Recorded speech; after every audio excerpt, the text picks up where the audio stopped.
The live TV, सच सबसे आगे।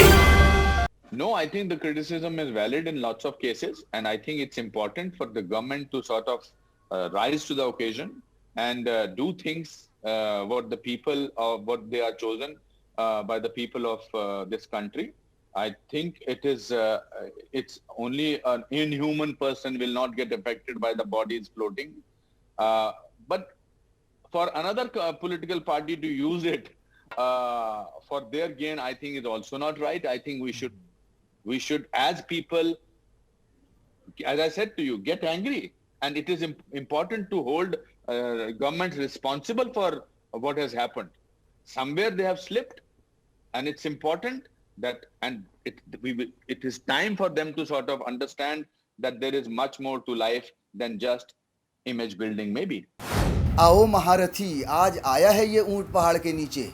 मैंने फिल्म डायलॉग इसलिए बोला क्योंकि अनुपम खेर फिल्म अभिनेता हैं। अब ये भी पहाड़ के नीचे आ चुके हैं। नमस्कार, मैं हूं Iqbal Parvez, the live TV में आपका स्वागत है। साथियों, अनुपम खेर भी अब नरेंद्र मोदी की सच्चाई जान चुके हैं, भारतीय जनता पार्टी की सच्चाई जान चुके हैं। वो देख रहे हैं कि देश की हालत क्या हो गई है, किस तरह से लोग तड़प तड़प कर मर रहे हैं, और यहाँ तक कि उन्हें शमशान घाट भी नसीब नहीं हो रहा है, उन्हें गंगा में प्रवाह कर दिया जा रहा है। जी हाँ, जब NDTV पर अनुपम खेर आए इंटरव्यू देने के लिए तो उनसे यही सवाल पूछा गया।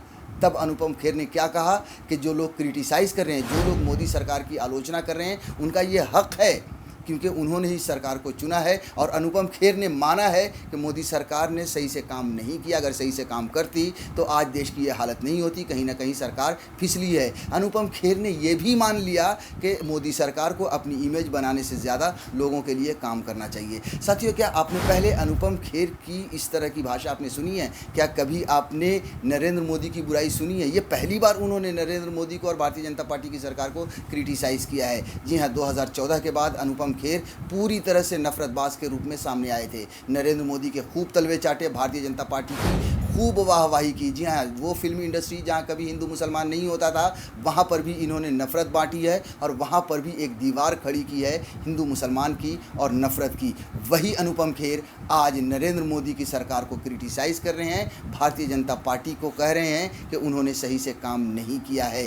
जाहिर है कि उन्हें भी अब ये महसूस हो चुका है कि बीजेपी ने अच्छे से काम नहीं किया है। साथियों, अगर हम देश की हालत की बात करें तो आप सब देख रहे हैं कि कोरोना काल में क्या हुआ है और क्या हो रहा है। न बिस्तर मिल रहा है, न हॉस्पिटल मिल रहा है, न ऑक्सीजन मिल रही है, न दवाएं मिल रही है, यहाँ तक कि अंतिम संस्कार भी नसीब नहीं हो रहा है। ऐसे में अनुपम खेर को भी ये मानना पड़ा कि सरकार फेल हुई है। साथियों, मैंने पहले भी द लाइव टीवी पर भी हमने कई बार बताया है आपको कि किस तरह से अब लोग नरेंद्र मोदी को चुनकर पछता रहे हैं। अब ये मान रहे हैं कि उनसे भूल हुई है, उनसे गलती हुई है कि उन्होंने नरेंद्र मोदी को सत्ता सौंपी है। नरेंद्र मोदी के राज में देश का बेड़ा गर्क हो चुका है। हमने द लाइव टीवी में ये भी आपको दिखाया है कि किस तरह से भारतीय जनता पार्टी के लोग मर रहे हैं, उनकी भी सरकार नहीं सुन पा रही है। भारतीय जनता के पार्टी के नेता, खुद मोदी के MLA ही अब आकर सरकार को क्रिटिसाइज़ कर रहे हैं और उन्होंने ये कहा है कि भारतीय जनता पार्टी के राज में या हम खुद अपनी फैमिली को अगर नहीं बचा पा रहे हैं, सही से हॉस्पिटल में इलाज नहीं दिला पा रहे हैं, तो आम आदमी का क्या हश्र होगा। यानी कि अब भारतीय जनता पार्टी के लोग भी ये समझने लगे हैं, आम आदमी भी ये समझने लगे हैं कि मोदी सरकार फेल हुई है। ठीक वैसे ही अनुपम खेर को भी अब समझ में आया, देर आए पर दुरुस्त आए। साथियों, अनुपम खेर का ये रूप और ये रवैया देखकर देश की जनता अचंभे में आ गई। उन्हें लगने लगा कि भाई ऐसा कैसे हो गया, अनुपम खेर ने कैसे नरेंद्र मोदी को क्रिटिसाइज़ कर दिया, उनकी आलोचना कर दी। लिहाजा वो लोग ट्रोल करने लगे, अनुपम खेर का भर भर कर मजाक उड़ने लगा, उनके पुराने ट्वीट भी निकाल कर सामने आने लगे। जी हाँ, और उन्हें ट्विटर पर पूरी तरह से ट्रेंड किया जाने लगा। पिछले साल का एक ट्वीट पर सबसे पहले मैं आपको, वैसे बहुत सारे लोगों ने मजाक उड़ाया है, वो भी मैं आपको बताऊँगा, लेकिन उससे पहले बता दूं, पिछले साल का एक ट्वीट जब एक शेखर गुप्ता नाम के एक शख्स ने, ब्लू टिक है, ये वेरीफाइड अकाउंट है, उन्होंने जब पिछले साल की महामारी में मोदी सरकार फेल हुई थी तब उन्होंने लिखा था और ये कहा था कि जिस तरह के हालात देश में बने हैं हमने पहले कभी नहीं देखा था। 3 युद्ध हमने देखा, हमने हिंदुस्तान पाकिस्तान के बंटवारे के बाद के भी हालात देखे, हमने बहुत सारी देश पर आपदा आते हुए भी देखी, मगर जो हालात मोदी सरकार में देखे वो कभी नहीं देखा। मोदी सरकार पूरी तरह से तस्वीर से गायब है, देश के लिए कुछ नहीं कर रही है, जनता के लिए कुछ नहीं कर रही है। उस पर अनुपम खेर भड़क उठे थे और उन्होंने उनका जवाब दिया था, आदरणीय शेखर गुप्ता जी, ये कुछ ज़्यादा ही हो गया, आपके स्टैंडर्ड से भी ज़्यादा। कोरोना एक विपदा है पूरी दुनिया के लिए। हमने इस महामारी का सामना पहले कभी नहीं किया। सरकार की आलोचना ज़रूरी है, उन पे तोहमत लगाइए, पर इससे जूझना हम सब की भी जिम्मेदारी है। वैसे घबराइए मत, आएगा तो मोदी ही। जय हो। जी हाँ, पिछले साल अनुपम खेर जब इस तरह से क्रिटिसिज्म हो रहा था, मोदी की आलोचना हो रही थी, तब भी अनुपम खेर ने सामने आकर यही कहा था कि आएगा तो मोदी ही। इस ट्वीट को अब निकाल दिया गया, लगाया गया है फिर से, जब उन्होंने मोदी को क्रिटिसाइज़ किया है और लोग उन्हें ट्रोल कर रहे हैं। ट्विटर पर ट्रेंड किया जा रहा है, जो मैं एक एक कर आपको बता रहा हूँ। साथियों, जिस एनडीटीवी के इंटरव्यू में अनुपम खेर ने सरकार की आलोचना की है, उन्होंने भी जब ट्वीट किया है तो उन्होंने यही कहा है कि सरकार कहीं ना कहीं फिसल गई है। अनुपम खेर का ये एक बहुत ही बड़ा क्रिटिसिज्म है सरकार के खिलाफ। साथियों, ट्विटर पर एक सिद्धार्थ सेतिया हैं, उन्होंने लिखा है breaking news, hashtag breaking news करके लिखा है, और उन्होंने लिखा है कि Anupam Kher slams Modi government for the first time after 2014। जी हाँ, उन्होंने साफ साफ लिखा है, और मोदी की ये अनुपम खेर को कोट भी किया है कि उन्होंने क्या क्या कहा है, लेकिन उन्होंने साफ तौर पर यह कहा कि 2014 के बाद पहली बार अनुपम खेर ने मोदी सरकार की आलोचना की है। अनुपम खेर का ट्विटर पर खूब मजाक भी उड़ाया जाने लगा, खूब मजाक भी बनने लगे अनुपम खेर पर। और आपको प्रखर जैन करके एक ट्विटर पर हैंडल है, उन्होंने लिखा है Anupam Kher criticises the government, यानी सरकार की आलोचना की। साथ में उन्होंने एक पोस्टर फिल्म का एक सीन लगाया है स्क्रीनशॉट लेकर, और उस पर लिखा है बॉयज़ रिलैक्स, इस महीने की पेमेंट नहीं मिली होगी शायद। यानी अनुपम खेर को ये कह रहे हैं कि लगता है कि मोदी सरकार की तरफ से इस महीने की तनख्वाह नहीं मिली है, इसलिए अब अनुपम खेर भी मोदी सरकार को क्रिटिसाइज कर रहे हैं।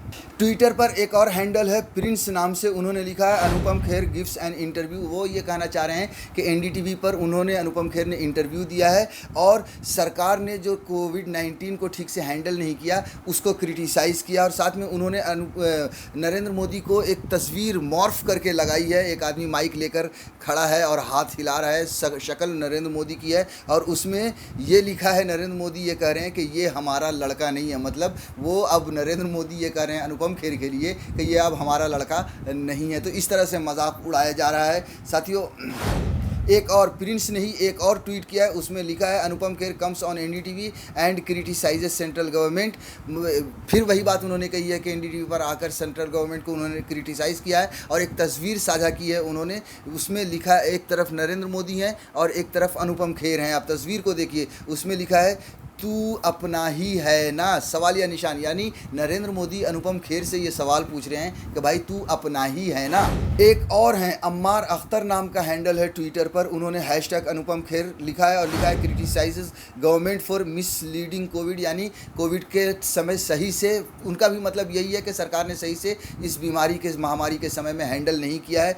बिहाइंड द सीन, उसके पीछे, पर्दे के पीछे क्या है, उन्होंने अनुपम खेर का, आप समझ लीजिए कि वो टकले हैं, गंजे हैं, उनके सर पे बाल नहीं है, वो पूरा एक ये लगाया गंजा सर, और उस पर लिखा हुआ है ₹2 पेमेंट फेल्ड, मतलब ₹2 की जो पेमेंट होनी थी वो फेल हो गई है। तो इस तरह से भी मजाक उड़ाया जा रहा है। आप तस्वीर में देखिए कि किस तरह से ये लोगों ने कमेंट किया है।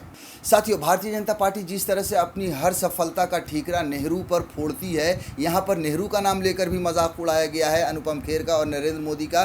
गणेश नचिकेतु एक हैंडल है ट्विटर पर, उन्होंने लिखा है कि मुझे लगता है, इंग्लिश में, हिंदी में आपको बता रहा हूँ कि मुझे लगता है कि अनुपम खेर ने जिस तरह से पीएम को क्रिटिसाइज़ किया है, इसके भी जिम्मेदार नेहरू ही हैं।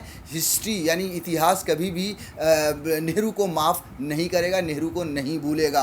ये इस तरह से मजाक उड़ाया नेहरू को जोड़कर। विधि नाम का एक ट्विटर हैंडल है, इन्होंने लिखा है कि Anupam Kher did criticise government but deep inside, मतलब अनुपम खेर ने सरकार की आलोचना की है लेकिन उसके पीछे की बहुत गहरी कहानी है। अनुपम खेर की एक तस्वीर लगाई हुई है रोती हुई, एक कार्टून बनाया है और वो बाथरूम में बैठे हैं और वो रो रहे हैं और वो बोल रहे हैं आएगा तो मोदी ही। जी हाँ, पिछले साल जिस तरह से उन्होंने कहा था कि आएगा तो मोदी ही, उसी का मजाक यहाँ पर उड़ाया गया है। साथियों, तो देखा आपने कि किस तरह से अनुपम खेर का मजाक उड़ाया गया, क्योंकि पहली बार वो मोदी सरकार को क्रिटिसाइज़ करने के लिए उतरे थे। बहरहाल जो भी हो, देर आए पर दुरुस्त आए। कम से कम अनुपम खेर को ये तो समझ में आया कि नरेंद्र मोदी फेल हुए हैं। इसी तरह से, जैसा कि मैंने पहले पहले भी कहा कि बहुत सारे लोग ये समझ रहे हैं कि नरेंद्र मोदी फेल हो चुके हैं, उन्होंने गलती की है इस सरकार को चुनकर। आप भी सोचिएगा कि आपने जो वोट दिया था, आपने जो सरकार चुनी थी, क्या आपने सही फैसला लिया था, इससे पहले कि बहुत देर हो जाए। द लाइव टीवी, सच सबसे आगे।